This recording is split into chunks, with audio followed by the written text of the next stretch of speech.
Escalei de volta com um trecho do clipe de Believe, da Elephant Casino. A nossa conversa esta noite é sobre as 3 matérias que, junto à matemática, vão cair na prova deste domingo do Enem: Química, Física e Biologia. Agora eu quero que você assista a um VT com uma pergunta aqui para os nossos professores. Eu gostaria de saber quais são as principais fórmulas de física que eu devo saber para ir bem na prova. Olha, primeiro é pensar no seguinte: muito mais importante do que a fórmula é o conceito. O conceito ele é fundamental para essa prova. Segundo, algumas fórmulas você consegue desvendar já pelo enunciado. Principalmente aquelas que não são tão cobradas, normalmente no enunciado ele vai te dar alguma dica, alguma forma de você puxar. Agora, é claro, tem algumas fórmulas básicas, as fórmulas de velocidade média, de movimento uniforme, as fórmulas de energia e as fórmulas de eletricidade são fórmulas que o aluno precisa entrar lá e já saber. Essas, com certeza, o Enem não te oferece. Mas aquele restante de fórmulas, principalmente aquelas mais complexas e que são pouco cobradas no ensino médio, elas de alguma forma vão estar lá no seu enunciado para você poder absorver e tudo mais. E na química, o que é que o aluno pode focar nessa reta final? Porque não é um momento de estudar, imagino eu, me corrija se eu estiver errado, mas talvez de fazer uma revisão para aqueles que gostam. Olha, tem temas que são frequentes na prova do Enem, como química ambiental, é algo que eles podem revisar agora nesse momento final. Equilíbrio químico, principalmente a parte de deslocamento de equilíbrio, princípio de Le Chatelier, pH, pOH, os cálculos estequiométricos sempre que aparecem na prova também, e a química orgânica, que vem em várias questões, umas 5 questões mais ou menos de química orgânica. São assuntos recorrentes. Sim, professor, esse ano completam-se 30 anos do acidente radioativo com Césio 137 em Goiânia. Acredita a senhora que isso vai cair? Olha, com certeza, sim, não, né? A gente não pode falar com certeza, mas tem grande chance, porque o tempo de meia-vida do isótopo 137 do césio é 30 anos. E tem exatamente 30 anos que esse acidente aconteceu aqui no Brasil, que é exatamente o tempo de meia-vida do césio. Então, na matéria de radioatividade, que também é um assunto que aparece sempre, eles podem querer colocar alguma coisa sobre esse acidente. E aí, o que é importante que o aluno saiba sobre isso? Saber trabalhar com tempo de meia-vida, né, que é o tempo para o isótopo decair pela metade. Saber trabalhar as diferenças entre contaminação e radiação, que está relacionado com o acidente. E, provavelmente, algum decaimento radioativo, né, emissão de partícula beta, como que faz esse decaimento com relação à atividade do isótopo mesmo. Outros assuntos que podem cair são relacionados ao meio ambiente, como as reações químicas, né, de chuva ácida, destruição da camada de ozônio, poluição da água, reciclagem. Ambiental, como eu disse, é um assunto que aparece sempre, ainda mais porque a habilidade da química ambiental aparece tanto na matriz da biologia quanto da química, né, dentro das ciências da natureza. E são assuntos que estão no nosso cotidiano. Então, o aluno tem que saber ligar o conhecimento químico nesses fenômenos, né? Como efeito estufa, chuva ácida, a questão ambiental do lixo, qual o destino para esse lixo correto, né? A forma mais adequada, tratamento de água, tratamento de esgoto, são assuntos que o aluno deve dar uma olhadinha. São assuntos que... Pois não, professor? Que a biologia entra em peso, né? Quando a gente pensa em conteúdos que mais caem de biologia, historicamente a gente vê que é ecologia. E a ecologia nessa perspectiva principalmente ambiental, né? A gente ser capaz de enxergar o que as ações antrópicas são capazes de realizar no ambiente e quais são as possíveis medidas que a gente pode fazer para tentar reduzir. Então a gente observa isso nas questões do Enem. Quais são as alternativas que a gente poderia pensar, o que a gente poderia esperar para reduzir determinado tipo de problema. A biologia entra em cheio nessa questão, assim, que é um tema que a gente sempre está trabalhando com os nossos alunos. Com certeza, professor. Desastre de Mariana completou agora, né? Uns chamam de desastre, outros chamam de crime ambiental. Está completando 2 anos. Como que vocês acham que ele deve ou pode ser abordado? Principalmente nessa questão do desequilíbrio ambiental. A gente tem observado na prova de biologia, eventualmente, um conteúdo de ecologia que tem aparecido muito é a questão dos fluxos energéticos, que é a ideia de cadeia alimentar. Esse tipo de desastre, de crime, ele promove uma quebra nesse fluxo energético.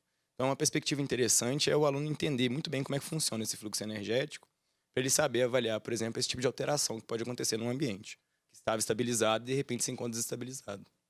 Sim. Uma coisa que eu acho muito interessante na prova do Enem, que me chama muita atenção, é que lá você tem todas as disciplinas trabalhadas em conjunto. Então eu acho interessante, na hora que eu vou estudar particularmente, não olhar uma disciplina isolada. Eu gosto de sempre estar buscando colocar uma química para explicar um fenômeno na biologia, sabe? Sempre tentar associar as disciplinas, porque eu acho que é isso que a prova do Enem faz e eu observei desde o ano passado.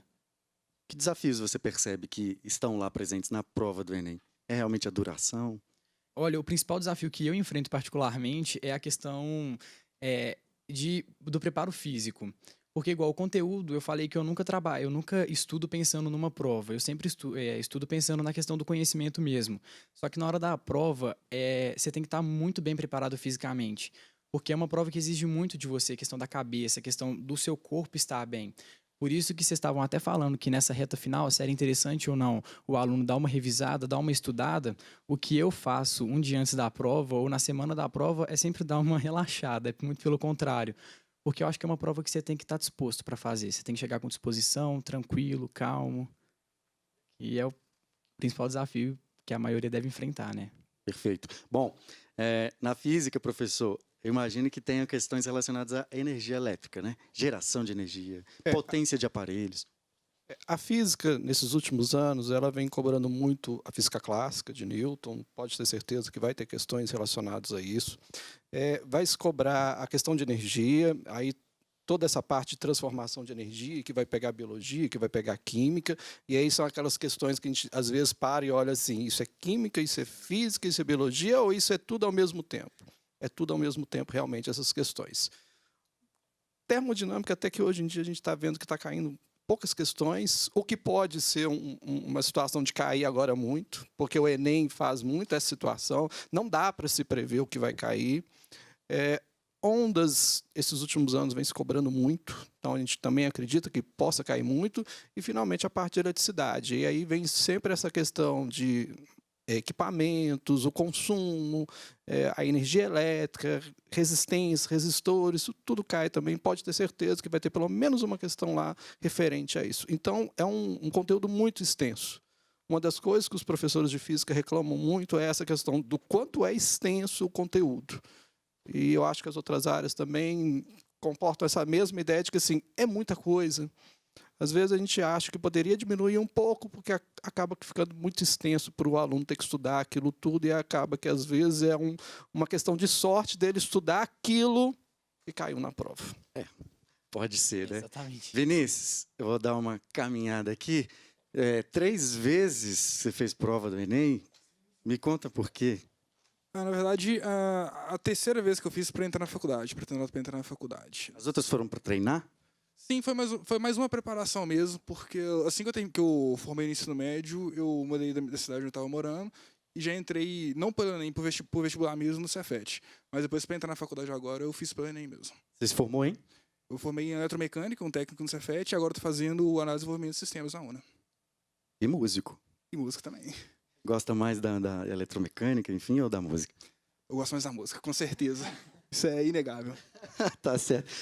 E, né, em relação ao que os 4 fazem, a música é o principal.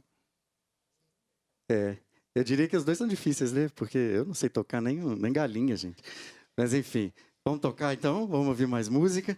Quero mostrar para vocês, ganhei um presente aqui, pô, coisa boa. Vou usar no programa que vem. Tá dando para ver? Aí, ó. Por que elefante, hein, gente? Elefante Cassino é a junção são 2 nomes distintos, né? Mas contemplou o que a gente faz de música. A gente escolheu bem esse nome, não foi uma coisa muito acidental, como a maioria das bandas escolhem nome. E durante o caminho da banda a gente veio a saber várias coisas, porque nosso som é muito influenciado por diversos segmentos da música. A gente tem música mais hard rock, foi ouvir o Believe agora. Nós temos balada também, que é que nós vamos tocar agora na próxima música.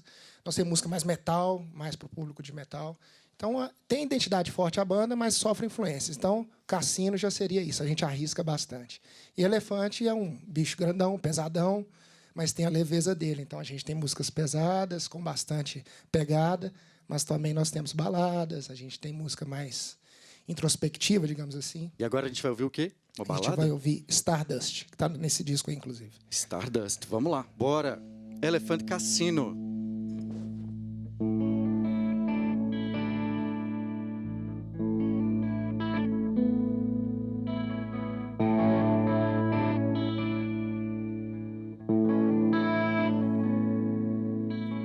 Far away, some other universe.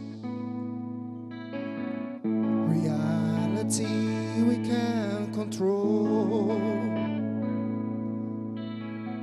Somebody we have to lead the way and find a place where we'll call home.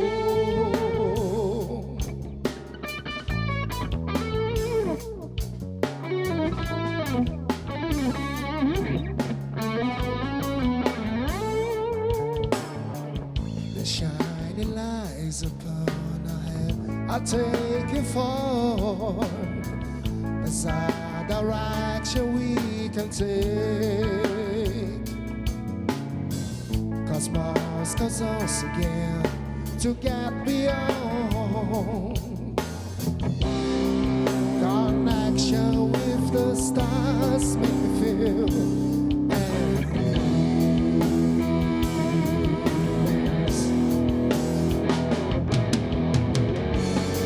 All spaceships navigate to the north through the Polaris star. The captain of your soul, keep up and take control. In the air, we're just traveling time.